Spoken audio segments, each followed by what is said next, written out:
तो क्लास 10 की फिजिक्स तो हम कल से आगे बात करते हैं। तो कल हमने आपको ये बता दिया था कि परावर्तन होता क्या है, सॉरी हम अपवर्तन पढ़ रहे थे। तो हमने आपको अपवर्तन के बारे में बताया था कि अपवर्तन क्या है और उसकी परिभाषा बताई थी, ठीक ना। तो अपवर्तन के बारे में हमने बताया था कि और उससे भी पहले हमने आपको बताया था कि माध्यम क्या होता है, ठीक ना। क्योंकि जो परावर्तन की घटना होती है वो केवल एक माध्यम में होती है, ठीक ना। क्योंकि किरणें जिस माध्यम में आती हैं उसी माध्यम से टकराकर वापस लौट जाती हैं। तो मतलब जो परावर्तन की घटना है वो एक माध्यम में होने वाली घटना है, लेकिन जो अपवर्तन की घटना है वो दो माध्यमों में होती है, ठीक ना। अपवर्तन की घटना के लिए एक से अधिक माध्यम चाहिए, 2, 3 चाहे जितने भी हों, ठीक है। तो इसलिए हमने सबसे पहले माध्यम की बात की थी कि आखिर जो हम बार बार माध्यम का नाम ले रहे हैं तो माध्यम होता क्या है। तो हमने इसकी बात करी थी।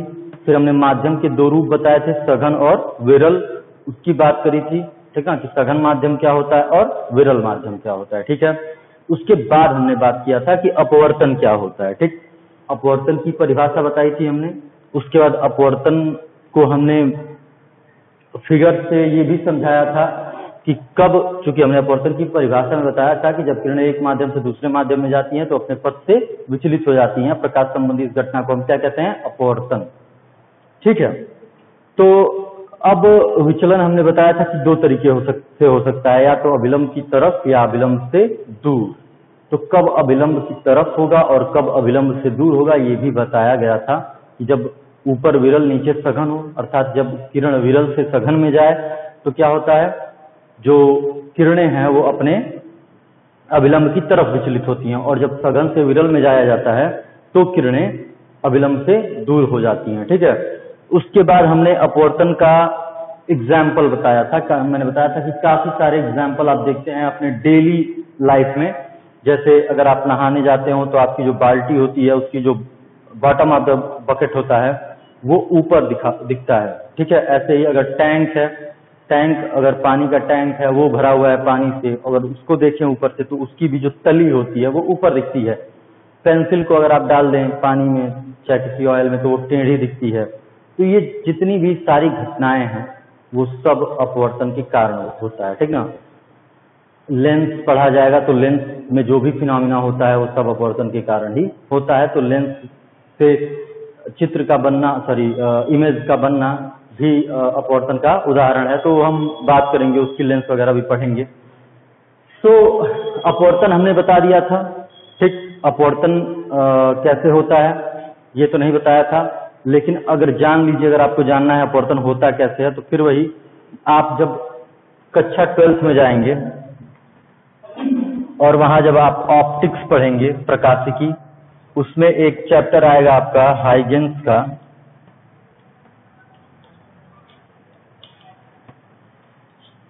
द्वितीयक तरंगिकाओं का सिद्धांत।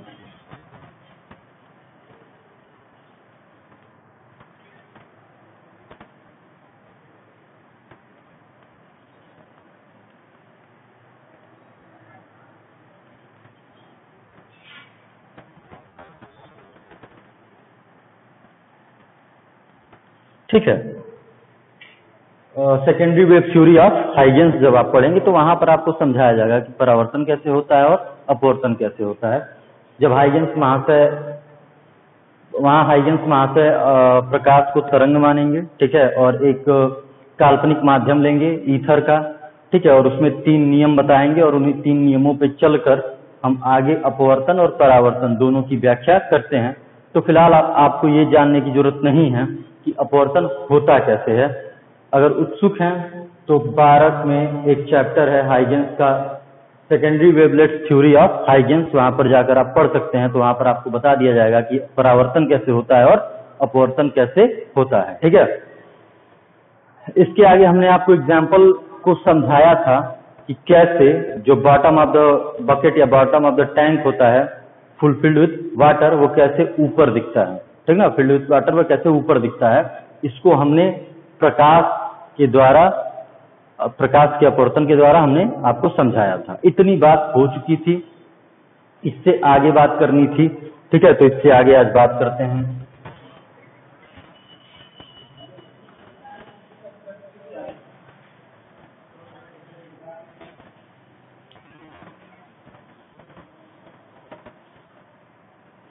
तो जैसे हमने परावर्तन का नियम पढ़ा था, वैसे ही हम यहाँ पर अपवर्तन के नियम पढ़ेंगे, ठीक ना।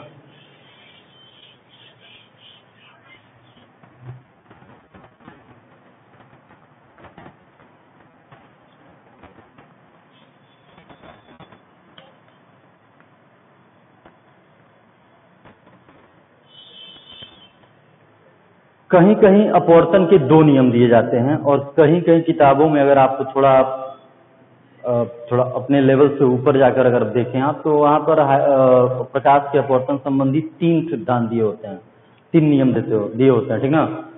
तो मैं तीनों की बात किए देता हूं, ठीक है। वैसे आपके एनसीईआरटी में मैंने देखा नहीं है कितना दिया हुआ है, 1 या 2, अगर क्वेश्चन पेपर में आता है तो आपके बुक में जितना दिया हुआ है आप उतना ही लिखेंगे, ठीक है। तो हम अपवर्तन के नियम की बात कर लेते हैं। पहले अपवर्तन का नियम क्या होता है, तो पहला नियम, तो पहले एक बार थोड़ा फिगर बना लिया जाए।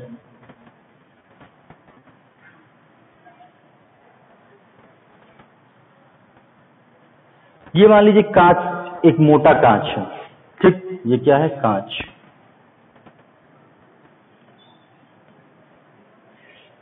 ये वायु और ये भी हमारा वायु। यहां पर देखना पड़ेगा कि दिया क्या हुआ है, क्यों, क्योंकि हमें पता लगाना पड़ेगा कि माध्यम सघन है कि विरल है, ठीक है। तो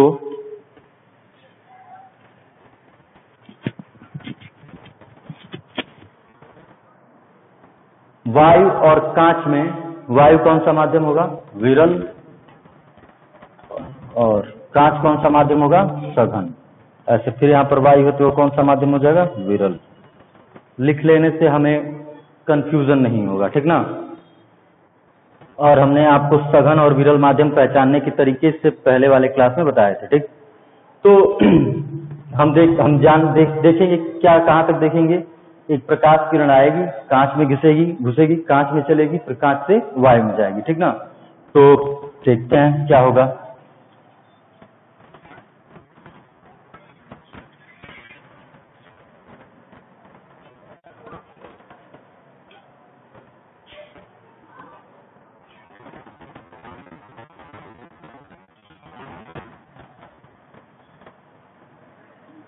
ये हमारा अविलंब हो गया, ठीक।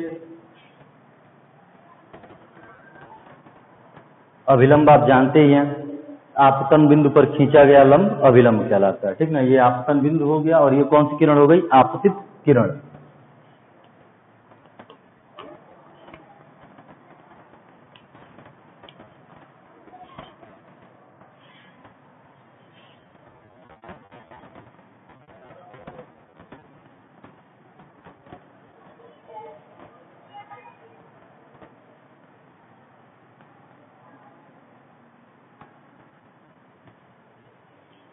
ये माध्यम कौन सा है, विरल। ये कौन सा माध्यम है, सघन, और ये कौन सा माध्यम है, विरल। तो जब प्रकाश की किरण विरल से सघन माध्यम में आती है तो क्या होता है, अभिलंब की तरफ झुकती है, तो ये झुकेंगे, और जहां तक कांच है वहां तक एक यूनिफॉर्म पाथ में गति करेंगे, क्योंकि भाई माध्यम बदल नहीं रहा है, इसलिए इसमें विचलन नहीं होगा। यहाँ जितना विचलित होना है यहाँ हो जाएगी, फिर सीधे चलेगी। कहां तक, जब तक माध्यम दूसरा मिलता नहीं है। अब दूसरा माध्यम कब मिलेगा, जब ये सघन से विरल में जाएगा, अर्थात कांच से वायु में जाएगा, ठीक है। तो फिर यहाँ पर अब आपतन बिंदु ये होगा, ठीक, और अभिलंब खींचना पड़ेगा।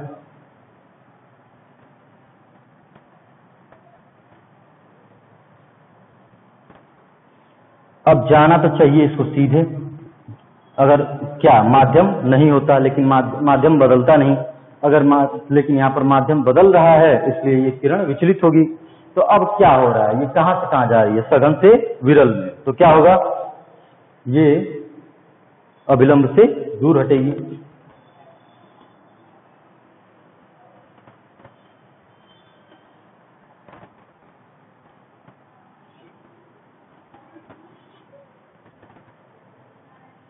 तो एक ही फिगर में दोनों मेंटेन हो गया कि क्या होगा जब विरल से सघन और क्या होगा जब सघन से विरल।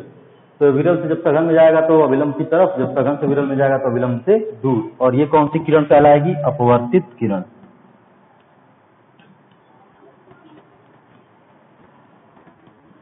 ये भी अपवर्तित किरण है क्योंकि यहाँ पर भी अपवर्तन हो गया, लेकिन ये फाइनली ये अंतिम अपवर्तित किरण है, ठीक ना। ये आपतित किरण और ये अंतिम अपवर्तित किरण, ठीक है। कभी कभी क्वेश्चन आता है कि ये I हो, ये R हो, तो क्या होगा, तो I बराबर R होता है, ठीक ना, लेकिन वो आपको बाद में समझाया जाएगा कैसे, ठीक, पूछ देता है कभी, तो इसे आप मेंटेन कर लेंगे, ठीक है।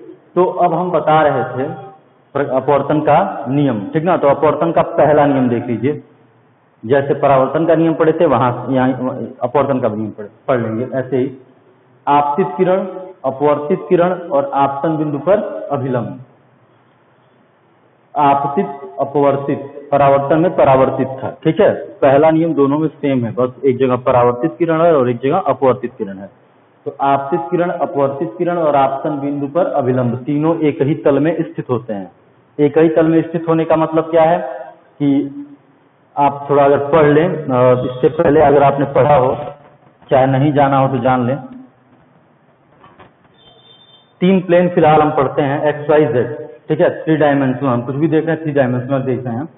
तो अगर ये तल है X Y, Y Z, Z X, ये तल है, आप कमरे को देख सकते हैं, ठीक ना। कमरे का कोना देख लेंगे तो वहां से 3 आपको सरफेस दिख जाएंगे, एक ऐसे और एक नीचे वाला, ठीक ना। तो एक एक्स वाई, एक वाई जेड और एक जेड एक्स। तो ये घटना एक ही प्लेन में होगा, एक ही तल में होगा, मतलब एक्स वाई में हो रहा है तो एक्स वाई में होगा, वाई जेड में हो रहा है तो केवल वाई जेड में होगा, या जेड एक्स में हो रहा है तो केवल जेड एक्स में ही होगा, ठीक ना। ये द्वितलीय घटना नहीं है, ऐसा नहीं है कि एक्स वाई में किरण आएगी वाई जेड में जाएगी, ऐसा नहीं होगा, ठीक ना। अगर एक्स वाई में किरण आ भी रही है तो एक्स वाई में किरण जाएगी भी। इसका यही मतलब होता है कि आपतित किरण, अपवर्तित किरण और आपतन बिंदु पर अभिलंब तीनों एक ही तल में स्थित होते हैं। पहला नियम जो ऐसे आपने सीधे सीधे परावर्तन में पढ़ा हुआ है। क्या क्या, फिर से, कि अपवर्तन की घटना में आपतित किरण, अपवर्तित किरण और आपतन बिंदु पर अभिलंब तीनों एक ही तल में स्थित होते हैं। ये प्रकाश के अपवर्तन का पहला नियम है। समझ में आई बात, ठीक है। तो पहला नियम हो गया। अब दूसरे नियम की बात करते हैं। यहीं बिना फिगर को डिलीट किए, इरेज किए, ठीक ना।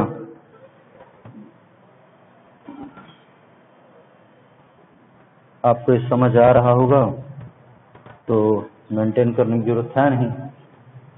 तो आपको परावर्तन की घटना में बताया गया था कि अभिलंब से आपतित किरण के बीच के कोण को कहते हैं आपतन कोण, अभिलंब से परावर्तित किरण के बीच के कोण को कहते हैं परावर्तन कोण। ये परावर्तन की घटना में हमने पढ़ाया था। जबकि यहाँ पर पढ़ेंगे तो अभिलंब से आपतित किरण के बीच के कोण को कहते हैं आपतन कोण, और अभिलंब से यहाँ अपवर्तित किरण हो जा रही है तो अभिलंब से अपवर्तित किरण के बीच के कोण को कहते हैं अपवर्तन कोण, आई और आर। तो आई क्या होगा, आपतन कोण, और आर क्या होगा,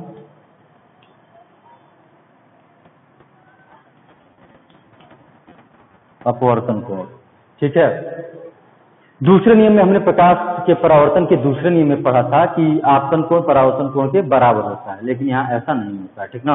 आपतन कोण परावर्तन कोण के बराबर नहीं होता है। यहाँ पर बस एक कंडीशन में होता है, जब किरण अभिलंब पर आए। जब किरण अभिलंब पर आती है तो सीधे निकल जाती है, ठीक ना। तो वहां पर आई भी 0 होता है, आर भी 0 होता है। लेकिन उसको छोड़ के बाकी किसी भी कोण पर आपतन और परावर्तन अपवर्तन कोण बराबर नहीं होते हैं। ठीक है, तो बात करते हैं आगे।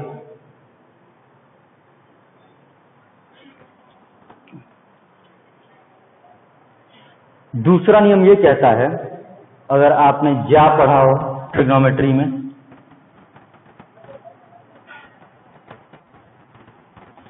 साइन के बारे में पढ़ा है, साइन को हिंदी में कहते हैं ज्या।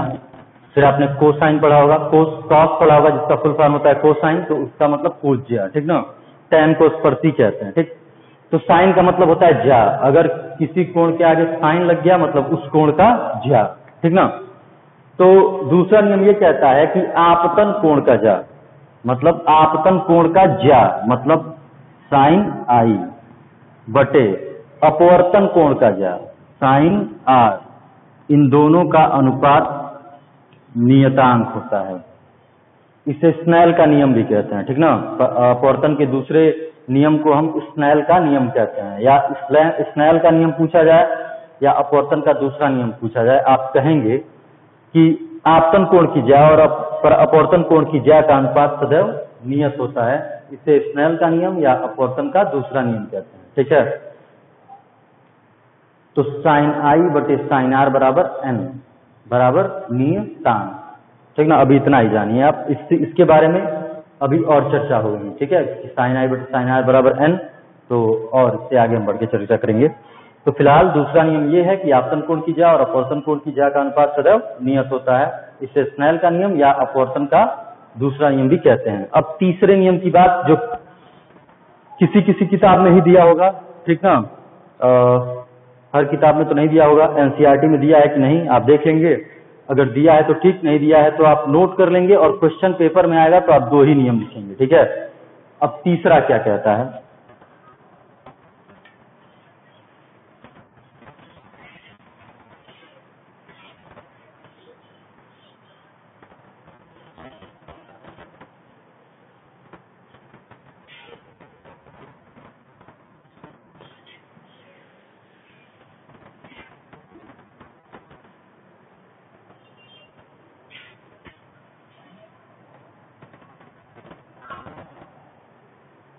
तीसरा नियम क्या कहता है अपवर्तन का, तो थोड़ा ये सोचा जाए। ठीक ना, पहले समझाया जाए। देखो ये सनलाइट है,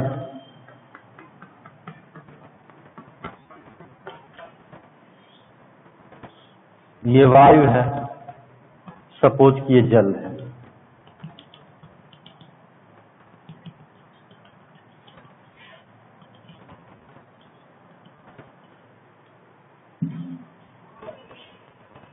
ये सन, ये वायु, ये जल, यहां से प्रकाश आया,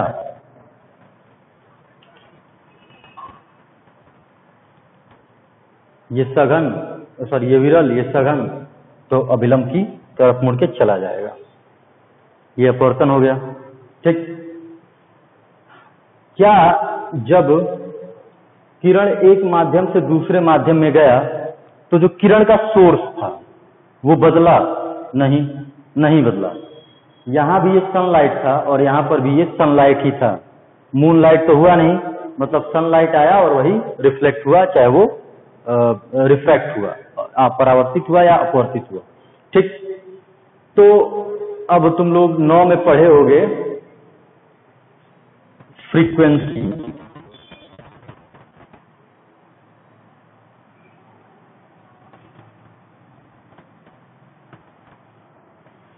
फिर पढ़ा होगा वेवलेंथ,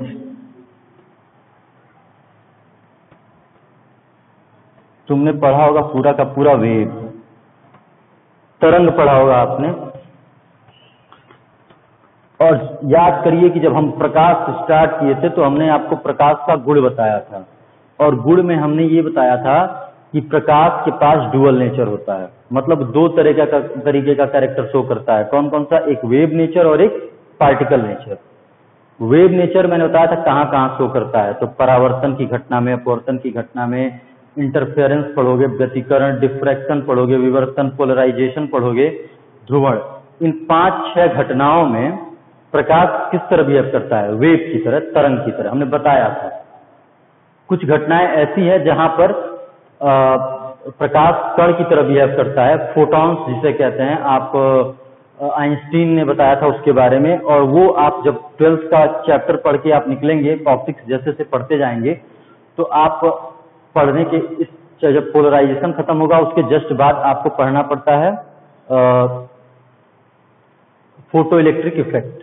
ठीक है, तो जब आप फोटो इलेक्ट्रिक इफेक्ट पढ़ते हैं तो वहां ये पढ़ते हैं कि फोटो इलेक्ट्रिक इफेक्ट की घटना इसीलिए होती है क्योंकि प्रकाश किसके तरफ व्यवहार करता है, कण की तरफ, और उस कण को क्या कहते हैं, फोटॉन्स। तो थोड़ा फोटॉन्स के बारे में बता दें। फोटॉन्स, कोई पूछे फोटॉन्स होता क्या है, सुना भी होगा नाम वगैरह, फोटॉन्स, ठीक ना, फोटॉन वगैरह। तो फोटॉन प्रकाश में ऊर्जा के छोटे छोटे पैकेट्स होते हैं, ठीक ना। जब प्रकाश की किरणें आती हैं तो माना जाता है कि वो छोटे छोटे ऊर्जा के पैकेटों के रूप में आ रही हैं, जिन्हें हम क्या कहते हैं, फोटॉन्स। और उनके पास एक ऊर्जा होती है, उस ऊर्जा का भी मान होता है हमारे पास, उस ऊर्जा का मान होता है एच न्यू। अब एच न्यू क्या है, एच प्लांक कांस्टेंट है, न्यू फ्रीक्वेंसी ऑफ सनलाइट है। तो ये सब 12 में पढ़ेंगे, लेकिन थोड़ा मैंने बता दिया, ठीक है।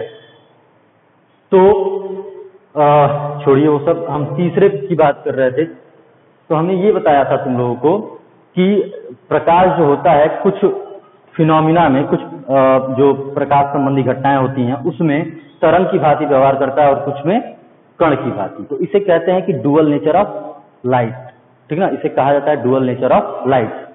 तो फिलहाल अपवर्तन में वो कैसा नेचर शो करता है, वेव नेचर। अपवर्तन में वो कैसा नेचर शो करता है, वेव नेचर, ठीक ना। अपवर्तन, परावर्तन और भी घटनाएं होती हैं जो आपको नहीं पढ़नी है, ठीक ना। प्रिज्म वाली घटना आपको शायद पढ़नी होगी, तो प्रिज्म में भी जब प्रिज्म से उसका अपवर्तन होता है तब भी वो वहां पर वेव नेचर ही शो करता है, ठीक है। तो हम बता क्या रहे थे, हम बता रहे थे कि आपने वेव पढ़ा होगा 9 में। जब वेव पढ़ा होगा तो वेव की फ्रीक्वेंसी पढ़ी होगी, क्या कहते हैं हिंदी में, फ्रीक्वेंसी, आवृत्ति। वेवलेंथ पढ़ा होगा, तरंग दैर्घ्य, स्पीड पढ़ा होगा, चाल, और टाइम पीरियड पढ़ा होगा, आवर्तकाल, ठीक है। आवृत्ति, तरंग दैर्घ्य, चाल और आवर्तकाल।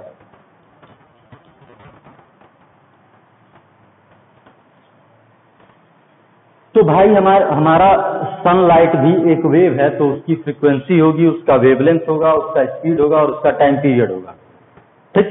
सनलाइट का भी ये चारों कैरेक्टर सनलाइट में भी होगा, चारों ये जो भी हैं वो सब सनलाइट के भी होंगे।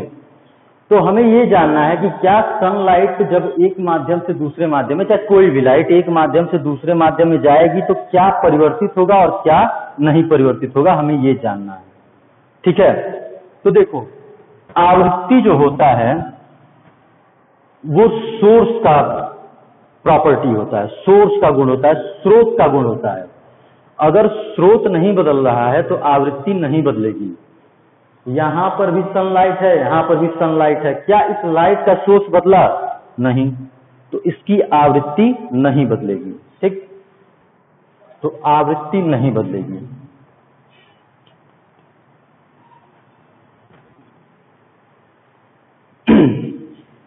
आवृत्ति को छोड़ के, अच्छा, आवृत्ति टाइम पीरियड का उल्टा होता है, आपने पढ़ा होगा कि time period is equal to 1/फ्रीक्वेंसी। तो मतलब आवृत्ति नहीं बदलेगी, इसलिए आवर्तकाल भी नहीं बदलेगा। तो आवृत्ति को मैं न्यू से शो कर देता हूं, न्यू से, ये न्यू है और इससे आवृत्ति को प्रदर्शित किया जाता है, और टाइम पीरियड को टी से। तो ये दोनों नहीं बदलेंगे। जब प्रकाश की किरण एक माध्यम से दूसरे माध्यम में जाएगी तो उसकी आवृत्ति और उसका आवर्तकाल नहीं बदलेगा, बाकी ये दोनों बदल जाएंगे, ठीक। अपवर्तन की घटना ही होती है इसलिए क्योंकि एक माध्यम से दूसरे माध्यम में जाने पर चाल बदल जाता है, ठीक। तो चाल तो बदलेगा, और जब चाल बदलेगा तो तरंग दैर्घ्य भी बदल जाएगा। मतलब आवृत्ति और आवर्तकाल नहीं बदलेगा, और आपने तरंग दैर्घ्य को लैम्डा से और चाल को v से प्रस्तुत किया होगा, ये क्या हो जाएगा, बदलेगा।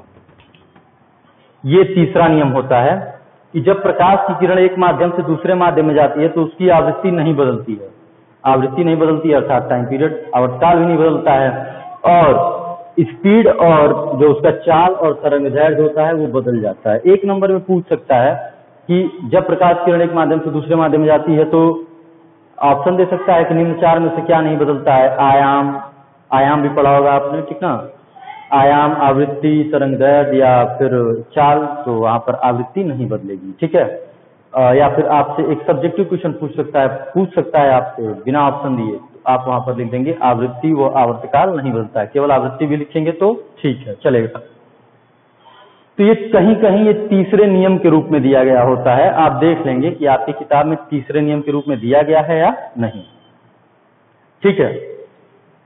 नहीं दिया गया है तब भी अपने नोट्स में लिख लेंगे, लेकिन एग्जाम में नहीं लिखेंगे, ठीक है। लिख भी देंगे तो नंबर कटने वाला है नहीं, लेकिन क्या मतलब है, हम नहीं लिखेंगे, हमको पता है लेकिन हम नहीं लिखेंगे, ठीक है, क्योंकि इसे लिखने पर भी हमारा नंबर बढ़ने वाला है नहीं, और नंबर सबसे ज्यादा मैटर करता है। तो ये हमारा रहा प्रकाश के अपवर्तन संबंधी नियम। पहला नियम क्या था, तो आपतित किरण, अपवर्तित किरण और आपतन बिंदु पर अभिलंब तीनों एक तल में होते हैं। दूसरा नियम, आपतन कोण की ज्या और अपवर्तन कोण की ज्या का अनुपात सदैव नियत होता है, इसे स्नेल का भी नियम कहते हैं, sin i upon sin r equal to n। And तीसरा हमने पढ़ा कि जब प्रकाश की किरण एक माध्यम से दूसरे माध्यम में जाती है तो आवृत्ति और आवर्तकाल नहीं परिवर्तित होता है, जबकि तरंगदैर्घ्य, आयाम और चाल वगैरह जितनी चीजें होती हैं वो सब क्या होती हैं, परिवर्तित होती हैं। तो अब इसके आगे बात की जाए, ठीक है, थोड़ा सा और।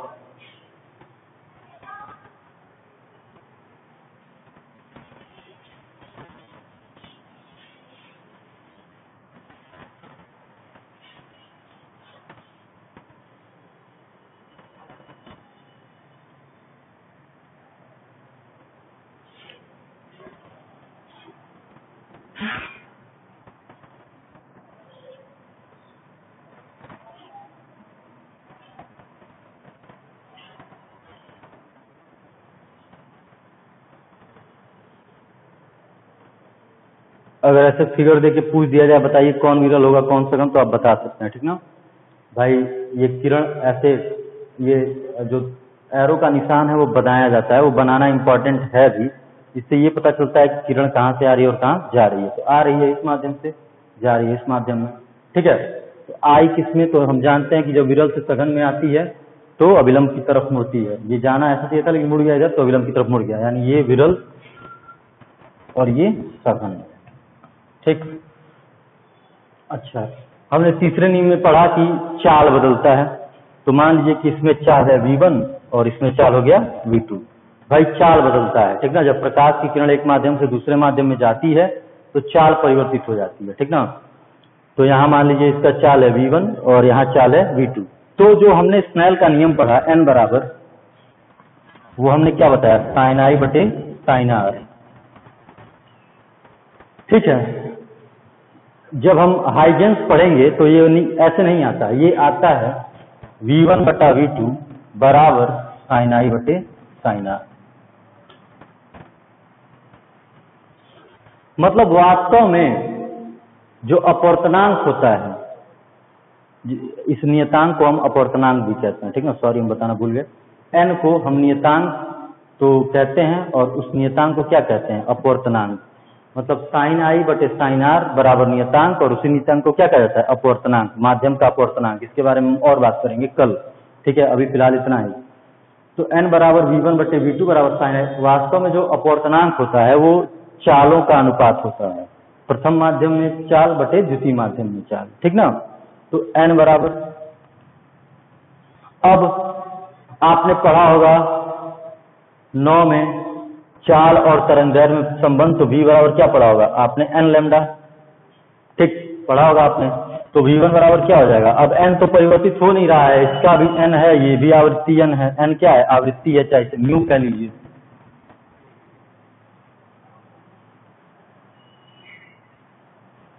जो आवृत्ति इसकी है वही आवृत्ति इसकी होगी, यानी आवृत्ति नहीं बदलेगा, लेकिन तरंगदैर्घ्य भी बदलेगा।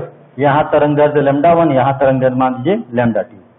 तो v1 बराबर क्या होगा, म्यू इंटू λ1, और v2 बराबर क्या हो जाएगा, म्यू इंटू λ2। मान रख दिया जाए तो न्यू इंटू λ1 बटे न्यू इंटू लैम्डा 2। ठीक, ये लैम्डा से न्यू से न्यू कट जाएगा, तो n बराबर क्या आएगा, v1 बटे v2 बराबर लैम्डा 1 बटे लैम्डा 2 बराबर साइन i बटे साइन r। ठीक है, तो ये होता है वास्तव में अपवर्तनांक। तो अपवर्तनांक होता क्या है, तो अपवर्तनांक चालों का अनुपात होता है, और अपवर्तनांक किसी माध्यम का अपवर्तनांक हमेशा क्या होता है, नियत होता है। जैसे जल का वायु के सापेक्ष अपवर्तनांक नियत है 1.33, कांच का भी नियत है 1.5। अभी अपवर्तनांक के बारे में कल और बातें करेंगे। ठीक है, तो फिलहाल आप प्रकाश के अपवर्तन के तीनों नियम जो है लिख लेंगे, पढ़ लेंगे, याद कर लेंगे, और थोड़ा बहुत अपवर्तनांक के बारे में भी आप जान लिए। ठीक है, इसके बाद वाली क्लास में हम पूरा अपवर्तनांक के बारे में विस्तृत चर्चा करेंगे कि अपवर्तनांक होता क्या है, एक माध्यम के सापेक्ष दूसरे माध्यम का अपवर्तनांक क्या होता है, दूसरे माध्यम के सापेक्ष पहले माध्यम का अपवर्तनांक क्या होता है, निरपेक्ष अपवर्तनांक क्या होता है। ठीक है, ये सब हम बात करेंगे कल की क्लास में। तो फिलहाल धन्यवाद।